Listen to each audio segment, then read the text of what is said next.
నా పేరు బాలు సార్. ఎక్కడి నుంచి వస్తున్నారు? నేను తాండూరు వికారాబాద్ డిస్టిక్. ప్రజాపాలనకు వచ్చారు, ఏమి అభ్యర్థన పెట్టారు? మాకు న్యాయం చేయాలని అప్డేట్ పెట్టినాం. దేనికి దేనికి న్యాయం? మాకు 9 ఎకరాల 14 గుంటలు మా భూమి ఉంది. మాకు పట్టా ఉన్నది, పాస్బుక్లు ఉన్నాయి, అన్నీ ఉన్నాయి. మాకు ఏం లేదని గిటా లేదు. అన్నీ ఉన్నా గిటంగా ఎంఆర్ఓ సతాయిస్తుండు. అంటే ఎంఆర్ఓ ఎట్లా సతాయిస్తుండు? ఎగ్జిక్యూటివ్ నెక్స్ట్ పార్టీ అంతా ఏం లేదు, ఆధారం ఏం లేదు. అతంతా ఎవిడెన్స్ పట్టా, నో ఏమీ లేదు. ఒక్క ప్రూఫ్లో ఏం చేస్తున్నా అంటే డాక్యుమెంట్లో లేదని రాసిండు, ఎండార్స్మెంట్ ఇచ్చిండు. నాకు ఆయనకు మా రికార్డ్ పరిధిలో భూమి లేదని ఎండార్స్మెంట్ ఇచ్చిండు. డాక్యుమెంట్ ఉన్నది, చూపెట్టాలను. ఎండార్స్మెంట్లో అతనికి మా పరిధిలో రికార్డు లేనప్పుడు వానికి భూమి ఉండొచ్చా లేకుండొచ్చా?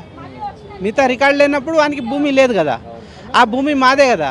ఆ భూమి వల్ల ఎంఆర్ఓ ఎస్ఐకి చెప్పేస్తుండు.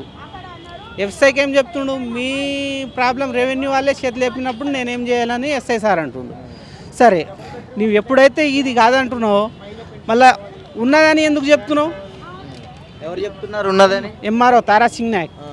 మేము ఎస్టే, నా పేరు బాలు నాయక్. దీంట్లో వానికి 14 గుంటలే ఉంది, వానికి 2 ఎకరాల భూమే లేదు. ఈ ధరణి ఆపరేటర్ ఇది లేనని చెప్తున్నావు, లేరని నాకు ఎండార్స్మెంట్ ఇచ్చినావు కదా. ఉందని నా ముందలు చెప్తే లంచం తిన్నట్లనే కదా. వీళ్ళు ఇమీడియట్లీ సస్పెండ్ కావాలి కదా. సస్పెండ్ చేయాలనా లేదా? అధికారుల దృష్టికి తీసుకువెళ్ళారు, మరి ఎమ్మెల్యే అట్లాంటి దృష్టికి తీసుకు అందరికి చెప్పేసిన వీళ్ళ ప్రాబ్లం ఏమున్నా చూడమన్నారు, చూస్తున్నారు. ఇప్పొద్రా రేప్రా ఇప్పొద్రా 1 ఇయర్ నుంచి సతాయిస్తున్నారు నాకు. అందుకోసం ఇక్కడ వచ్చిన. అక్కడ మీడియా వాళ్ళకి అందరికీ అడ్జస్ట్మెంట్ చేసుకుంటున్నా, ఎవరు ఇవ్వకొచ్చిండు. అందుకోసం వీడికి వచ్చి ఇస్తామని వచ్చేసిన.